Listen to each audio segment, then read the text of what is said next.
So my trivia question for all you Brunonian folks is, when was the sparkling wine discovered?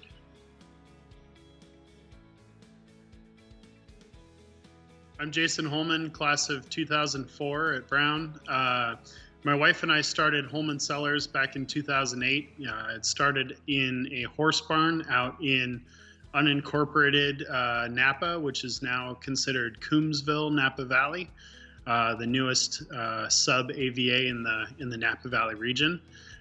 She and I started this just as a kind of, we were really into wine and kind of wanted to make it a way of life and a way to raise kids, and between a lot of travel back and forth between France, South Africa, Germany, Italy.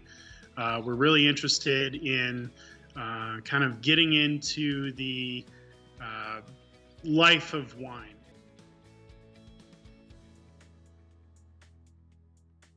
So we've grown from a horse barn, which we were able to do about 4 barrels total production, which equates to 100 cases.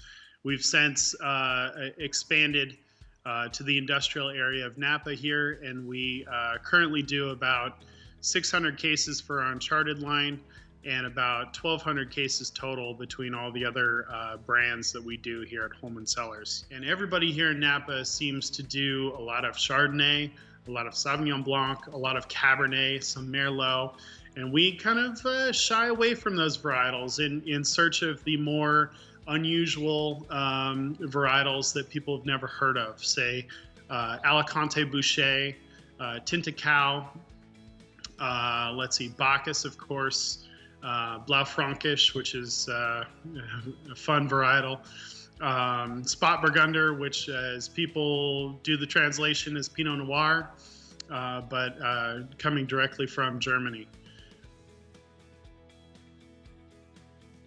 So we are bringing to the event on Sunday, we are bringing the 2015 100% Bacchus. Very unusual white wine. It's typically only found in Germany. We are one of the only producers in North America who have 100% Bacchus. So we're really, it's kind of our calling card for our white wine.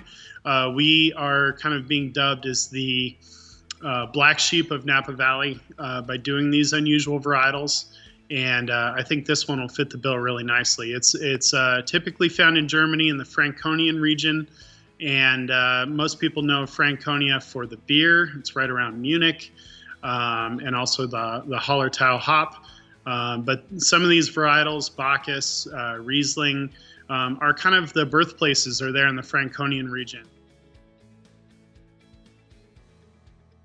So I had no idea when I went to Brown that I would be getting into the wine industry, and I kind of think that's part of the Brown curriculum, the part of the Brown experience is being able to launch into the real world and be able to have a good head about you and do something that you never knew you would ever think possible, and really had eye-opening experience understanding the fact that there's more to life than just following the systems, following the political systems, following the instaunched have to work this way or that way system.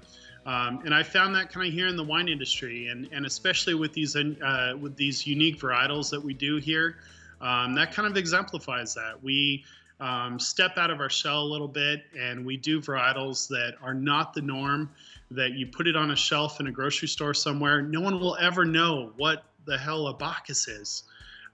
So we really kind of thrive on that challenge. While sparkling wine was officially documented in the traditional form by the Benedictine monk Dom Perignon back in 1690, the actual documentation for the first ever sparkling wine dates all the way back to 1531. Now the difference is the ancestral method sparkling wine was a single fermentation that happened all the way through from picking of the grapes all the way to the bottling, and it re-ferments in bottle. the traditional method sparkling happens, it undergoes a secondary fermentation. A new batch of yeast gets added to the bottle to create what's called the traditional method.